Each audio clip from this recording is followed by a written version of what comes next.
Alhamdulillah Mbak masih bisa bertemu kembali nggih untuk berbagi tips, sampai video ini terupload nggih.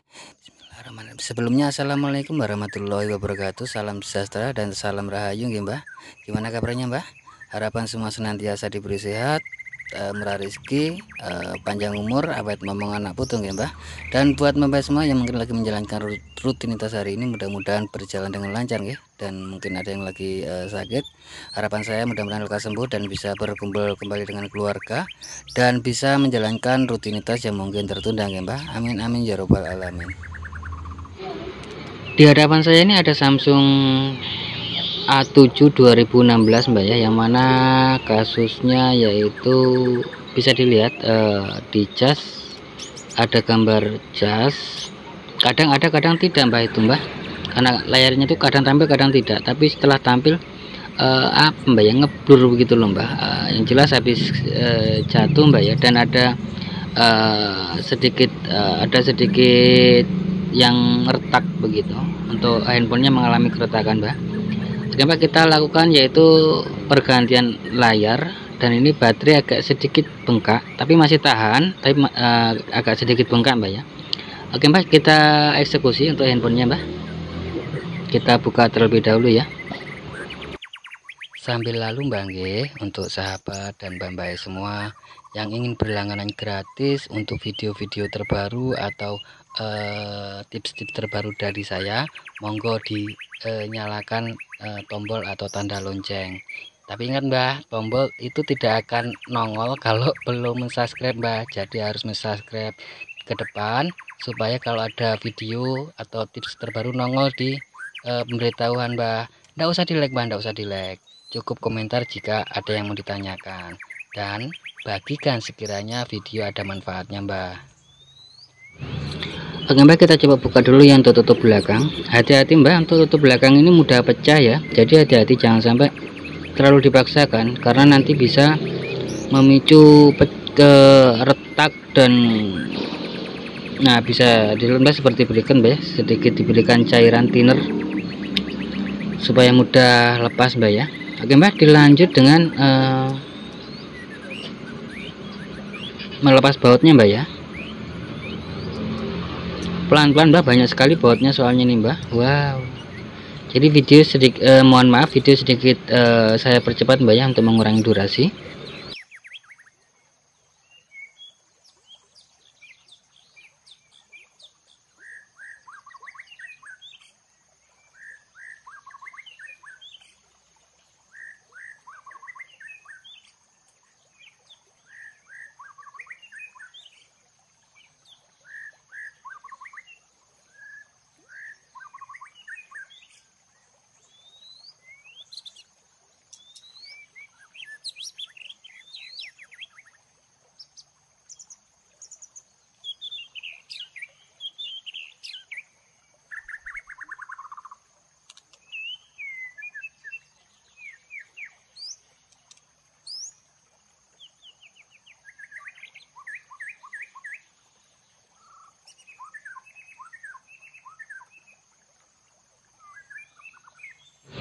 Setelah itu kita lepas Mbak ini, di handphone lain mungkin tidak kita temui Mbak ya, ini Mbak ya. Perlu diingat ini adalah, kalau tidak salah ini semacam penguat signal Mbak. Nah, oke Mbak, setelah itu kita buka untuk kita buka dulu slot SIM-nya Mbak ya. Ada dua Mbak ya, ada yang di atas, ada yang di samping kanan ya. Kita buka dulu slot SIM-nya. Setelah itu, setelah baut terbuka, bisa kita buka frame tutup belakang Mbak ya, atau frame layar juga. Frame tutup belakang Mbak ya, kita buka. Bisa dilihat Mbak, kita lepas soket layarnya dulu. Langkah selanjutnya yaitu melepas baterai Mbak ya, kira-kira seperti itu. Untuk melepas baterai ini agak susah Mbak ya, karena ada lem di bawah baterai ini. Untuk lem tipe handphone pun yang seperti ini agak susah melepasnya Mbak ya. Untuk cara melepasnya bagaimana Mbak, bisa dilihat untuk videonya Mbak.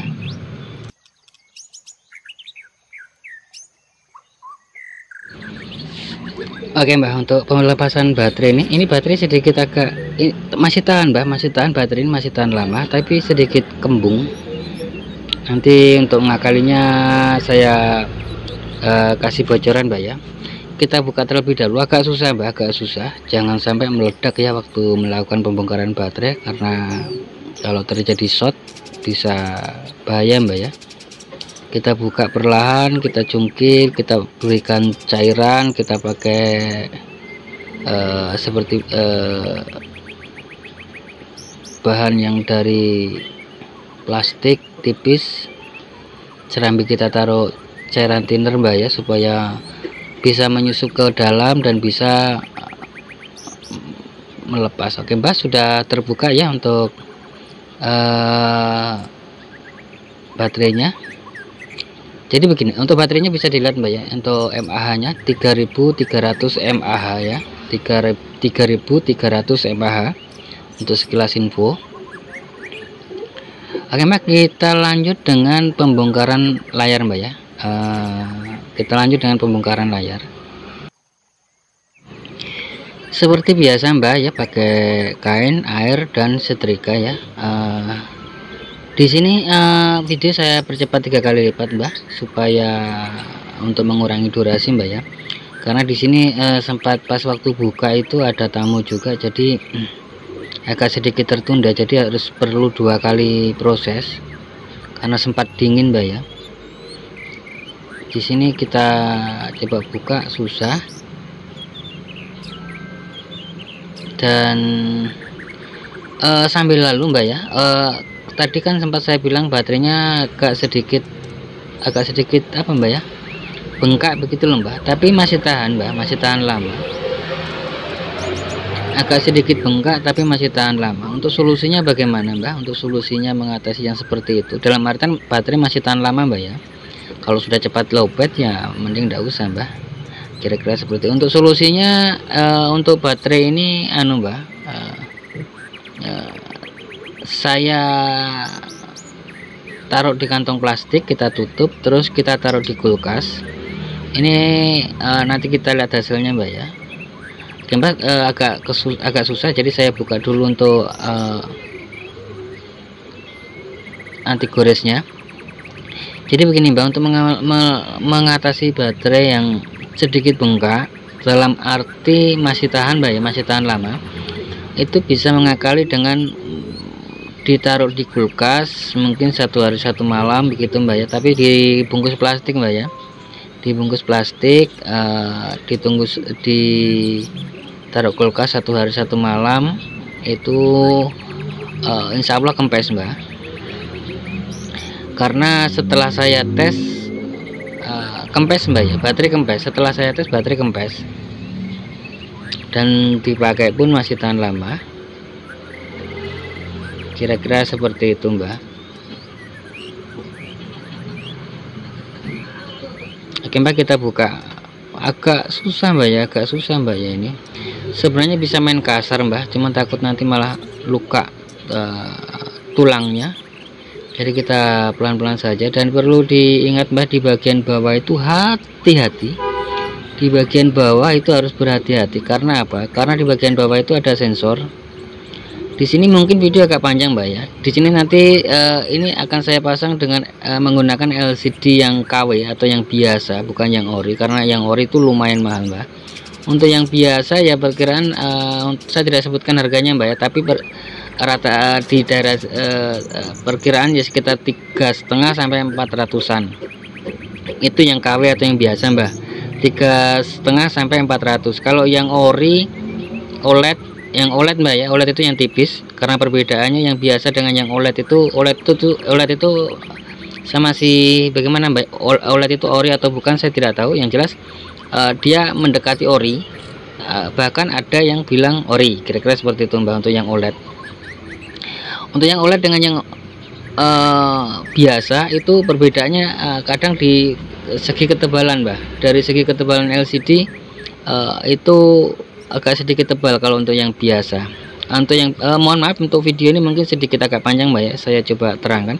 Untuk LCD itu sendiri ada yang biasa, itu ada juga beberapa macam. Salah satu ada yang biasa tapi kontrasnya tidak fungsi, ada juga. Ada kita jumpai mungkin jadi kalau kita mau beli LCD yang biasa, kita tes kontrasnya mbah, berfungsi apa tidak, kira-kira seperti itu. Yang jelas kadang-kadang yang biasa juga kita dapatkan yang tipis mbah, biar yang biasa tapi tipis. Ada juga yang biasa posisinya tebal, ada juga yang biasa sudah tebal kontrasnya tidak berfungsi, itu ada mbak. Untuk kontras tidak berfungsi sering kita jumpai di J1 AC mbak ya, J1 AC itu sering begitu, yang biasa tebal. Nah, oke mbak, kita pasang untuk layarnya mbak. Di sini ada triknya mbak nanti mbak ya, bisa untuk sahabat semua yang barangkali mau memasang LCD KW atau LCD yang biasa. Oh ya, untuk yang ori itu perkiraan antara 4,5 sampai 5,5 mbak ya, yang ori. Oke mbak, kita seperti biasa mbak ya, kita pasang dulu layarnya. Untuk pengeleman nanti di akhir video mbak ya. Kita pasang dulu, hati-hati mbak, hati-hati. Jadi begini mbak, mungkin video ini sedikit agak panjang dan mohon maaf sedikit saya percepat mbak ya, sedikit saya percepat. Kita tes terlebih dahulu untuk LCD nya ya. Ini LCD kan kebetulan ada yang dipakai bahan mbak, jadi saya bikin video, saya publikasikan supaya kedepannya buat teman-teman yang barangkali mau membeli layar yang KW atau yang biasa atau bukan yang ori dan menemukan layar di situ tidak tebal, itu saya sarankan hati-hati. Dan untuk cara penanganannya bagaimana? Biasanya untuk layar yang biasa itu akan ada muncul lampu di samping kiri, pokoknya lampunya bisa dilihat mbak, itu ya, itu bisa dilihat. Dia tidak bisa presisi tepat begitu, tidak bisa presisi tepat baik di atas, bawah, samping kanan, samping kiri, kira-kira seperti itu mbak. Ada beberapa juga sih yang biasa tapi tipis, ada juga mbak. Tapi yang A5 ini salah tidak tipis mbak ya, yang biasa itu saya bandingkan dengan yang orinya itu sedikit tebal. Dalam beberapa kasus mungkin akan menjadi masalah kalau memasangnya tidak berhati-hati atau mungkin tidak apa mbak ya, asal pasang, kira-kira seperti itu. Dan buat mbak ya, kita pasang bautnya dulu mbak ya. Buat bapak semua, jika melepas LCD saya sarankan hati-hati di bagian bawah, karena di bagian bawah itu ada sensor, ada bukan sensor mbak ya, lebih ya bisa dibilang sensor dia, karena untuk tombol kembali. Nah, bisa dilihat itu mbak, bisa dilihat itu tombol kembalinya kadang mau kadang tidak. Kita tes kalibrasi dulu untuk memastikan LCD nya benar-benar bagus. Mbak, LCD sudah sip, aman. Bisa dilihat mbak, itu tombol kembalinya itu kadang-kadang mau kadang-kadang tidak. Ini kenapa kok mau mbak, karena yang di atas itu sedikit di bagian atas sedikit naik, jadi bisa rapat di bawah, tapi nanti kalau dilem itu tidak akan. Oke mbak, untuk caranya mengakali bagaimana, di sini saya menggunakan, bisa dilihat itu lem apa ya, kayak lem panci begitu loh mbak, kayak semacam ini saya beli khusus untuk mengatasi kasus-kasus seperti ini. Jadi kita bikinkan untuk sedikit mengganjal supaya nanti sensor yang karena ini kan kembalinya tuh di layar sentuh tuh, kita sentuh tidak bisa mbak. Satu contoh yang bisa itu ya, contoh J2 Prime itu di layar, ada di layar mbak untuk kembalinya, tapi ini di layar sentuh itu tidak akan kembali kalau tidak menyentuh di bisa dilihat. Itu saya tes dulu mbak ya, kita tes. Kalau tidak ditaruh begitu mbak, kadang mau kadang tidak, bahkan mungkin tidak mau sama sekali kalau sudah dilem mbak ya. Kalau sudah dilem itu kan presisi atas bawah, kira-kira seperti itu. Caranya bagaimana? Caranya ya bisa dilihat mbak, kita bikinkan seperti berikut. Berhubung ini ada lampunya, kita sedikit coak, kita lipat 3, 4, 5 atau 6 kali untuk mengganjal mbak ya, supaya nanti sampai begitu loh, si layar sentuh itu menyentuh di sensor bawah. Karena kalau tidak ditambahi ganjalan dia tidak akan menyentuh. Nah pertanyaannya, ganjalnya yang bagaimana? Bisa dengan menggunakan anunya rokok itu bisa juga Mbak ya, tapi di sini saya pakai apa Mbak ya, isolasi panci. Untuk menambal panci saya gunakan itu kayak semacam apa ya, aluminium foil ya. Saya lipat, ini saya lipat 5 kali Mbak. Terus berhubung ada lampunya itu saya sedikit cuak supaya lampunya muncul Mbak ya, karena ini tombolnya kan ada lampunya Mbak. Jadi saya sedikit cuak seperti berikut, kira-kira seperti berikut. Kenapa harus ditambahkan begitu? Karena memang nanti kalau sudah dilem Mbak, itu ya layar sentuh ini tidak akan menempel ke bawah karena tebal begitu Mbak. Jadi kita harus ganjal, kita harus beli ganjalan yang mana sebagai perantara supaya menempel. Nah seperti berikut Mbak ya, jadi enak Mbak ya. Kalau tidak dikasih perantara tidak akan bisa Mbak. Mungkin bisa, kadang mau kadang tidak begitu loh. Jadi nanti biasanya efeknya akan ditindih paksa dan akan retak di bagian bawah. Itu yang sering saya dapati. Yang sering saya dapati begitu Mbak. Jika LCD yang dipasang yang KW atau yang biasa, waktu saya servis itu sering di bagian bawah itu pecah karena disentuh itu tidak mau, dan biasanya si pemakai memaksa, jadi timbullah keretakan karena akan disentuh terlalu paksa atau disentuh paksa, ditekan terlalu paksa. Oke Mbak, kita bisa lihat. Dan untuk cara pengelimannya juga sedikit berbeda ya, untuk masing-masing teknisi atau masing-masing orang teknisi berbeda cara Mbak ya. Untuk caranya di sini saya memadukan antara lem isolasi bolak-balik dengan lem cair Mbak. Pertama saya tambahkan dulu untuk seperti berikut, itu lem isolasi bolak-balik. Karena di bawaan juga ada di lem di bagian tengah Mbak untuk LCD orinya. Jadi di sini saya tambahkan dua juga kanan kiri untuk menambah supaya tambah bagus merekatnya, dan nanti baru ditambahkan lem Mbak. Buat sahabat dan Mbak semua, hati-hati dalam memasang layar yang mana bukan ori Mbak ya, bisa dilihat. Setelah itu nanti atas bawah kita taruh lem, baru kita pasang Mbak. Kira-kira seperti itu, seperti berikut Mbak ya. Setelah itu kita taruh lem atas bawah. Tapi nanti ada dua kali proses Mbak ya, karena tetap akan ada lubang begitu loh. Jadi prosesnya tidak langsung ditutup lem banyak, tidak. Tapi ya ini untuk cara saya Mbak ya, kita taruh lem kira-kira seperti itu. Kenapa tujuannya kok seperti itu Mbak? Supaya nanti Mbak lain kali kalau mau dilepas itu juga mudah, kira-kira seperti itu. Bisa kita lihat, kita lem, kita pasang, kita lem. Setelah itu bisa dilihat itu Mbak ya, tidak rapat, tapi tombol bisa dilihat bagus. Di situ kita ikat karet, tapi kita olor-olor dulu Mbak, jangan dipaksa Mbak ya. Kita ikat karet, kita olor-olor dulu karetnya, baru kita pasang. Setelah itu ini belum rapi Mbak ya, ini belum rapi. Setelah itu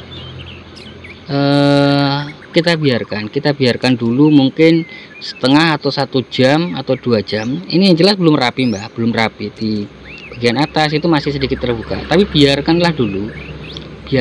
Nah ini sudah Mbak ya, ini saya skip videonya.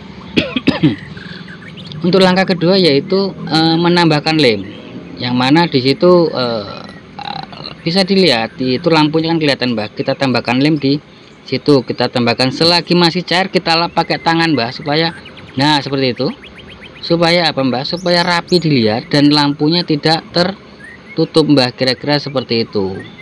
Bisa dilihat, kita tambahkan secara cepat sebelum lem kering Mbak, kita lap pakai tangan supaya rapi nanti di bagian sudutnya. kita taruh di bagian atas dan di bagian bawah, dan di beberapa bagian yang mungkin kelihatan lampunya Mbak, lampunya itu karena memang cenderung lampunya itu kelihatan Mbak ya. Kalau untuk yang LCD biasa itu lampunya itu lampu yang di dalam itu kelihatan dari luar Mbak, kira-kira seperti itu. Nah setelah itu Mbak, kita lakukan kita ikat karet kembali dan tunggu sampai kering. Setelah itu dilakukan bisa dilihat Mbak, kita yang ada anunya kita lem Mbak, sedikit saja, yang penting tertutup. Setelah itu kita langsung kita rapikan pakai jari kita. Setelah itu kita ikat karet lagi Mbak dan tunggu sampai kering. Setelah itu dilakukan ini untuk penutupan yang belakang, mungkin tidak perlu saya videokan Mbak ya, untuk penutupan di bagian belakang. Oke Mbak, kayaknya sampai di sini dulu ya untuk video kali ini. Buat sahabat dan mbak semua, jika ada salah kata mohon dimaafkan nggih. Buat sahabat dan mbak semua, jangan lupa bahagia, berbanyak dalam mengucap rasa syukur dan sedekah bangkit. Dan buat teman-teman muslim, perbaiki sholat dan perbanyak sholawat. Akhir kata, akhirul salam. Wassalamualaikum warahmatullahi wabarakatuh. Salam kreativiti.